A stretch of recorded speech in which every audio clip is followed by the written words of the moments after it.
In this video, we're going to cover how to create and customize a gambrel-style roof using the automatic roof tools. In order to generate a roof, there needs to be a structure for Chief Architect to build over. This requires using the Wall tool to create an enclosed room. Once a room is created, Chief will automatically generate a roof over the structure. It is recommended to get the wall positions and ceiling heights set correctly before starting to adjust the roof. Setting ceiling heights and positioning walls are topics covered in several other training videos and in the built-in help for the program. Those topics are beyond the scope of this video. Once walls have been positioned and ceiling heights have been set, you can start working on the roof proper. There are two places within Chief Architect to control an automatically generated roof: the Build Roof dialog and the roof panel of the Wall Specification. Using these two locations, you can create a variety of different roof conditions. The first place to control automatic roofs is the Build Roof dialog. You can access it by clicking on the Roof Tool's parent button and then clicking on Build Roof in the tool palette. Or you can go to the Build menu, Roofs, Build Roof. The dialog that comes up is essentially the roof defaults. Another way to say it is this dialog is the starting settings for all new roof planes generated in the plan. Every time a new roof plane is generated, it will start with the settings found in this dialog. The first setting to look at is the Auto Rebuild Roofs checkbox.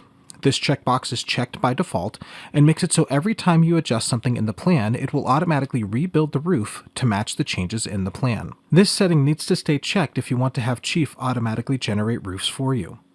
The next setting to look at is the framing method. Here you can set whether Chief frames the roof with trusses or rafters. Below that is the option to set a default or starting pitch for the plan. The out-of-the-box starting pitch is 8 and 12. Now this general panel also lets you control the overhang sizes for gable ends and eaves. On the structure panel of the Build Roof dialog, you can control the structural aspects of your roof. This includes things like setting the spacing for your rafters or trusses, as well as the thickness of the structural members. Be aware, if you selected truss for your construction method, the thickness shown on the structure panel is just the thickness of the top chord.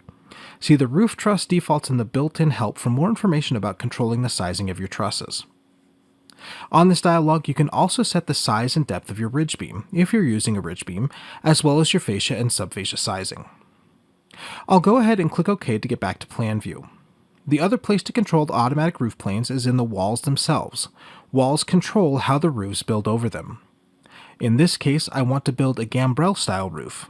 To do this, I first need to set the two side walls of my gambrels to be gable walls. To do this, I'm going to click on the left-hand wall, then hold down the Control key, or Command key if you're on a Mac, and click on the right-hand wall. This will select both walls. By doing this, I can make the same change to both walls at the same time. With both walls selected, down on the bottom toolbar, I'll click on the Change to Gable Wall Edit button. This will make it so the roof building over these walls will be a gable-style roof. From here, to turn this into a gambrel-style roof, I'll need to make the same change in both of the bearing walls. So I'll select the top wall and again hold down the Control key, or Command key if you're on a Mac, and click on the bottom wall. I'll then open the walls for specification and go to the roof panel. Here you have a lot more controls for how the roof builds over this wall. You can choose different build styles at the top, hip, full gable, Dutch gable, etc., as well as control the pitch and overhang.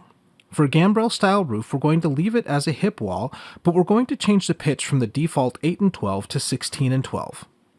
Now, in order to make it a gambrel-style roof, I need to have a second roof plane built at a different pitch. To do this, I'm going to check the upper pitch checkbox. This will allow these walls to generate a second roof plane at a different pitch. Notice when I check that checkbox, the upper pitch option becomes available. I'll set it to 4 and 12. But having two different roof pitches built off this wall isn't quite enough. I also need to control when it transitions from one pitch to another. I can either use the starts at height value or the in from baseline value. If you're doing an as-built or have a specific height requirement, you can use the starts at height option. Typically, I'll use the in from baseline value. This is how far from the outside edge of the wall framing is the transition. In this case, I want the transition to happen 48 inches from the outside of my wall framing. So I'll set the in from baseline value to 48 inches and click OK. And that is how, using the upper pitch checkbox, you can create a gambrel-style roof.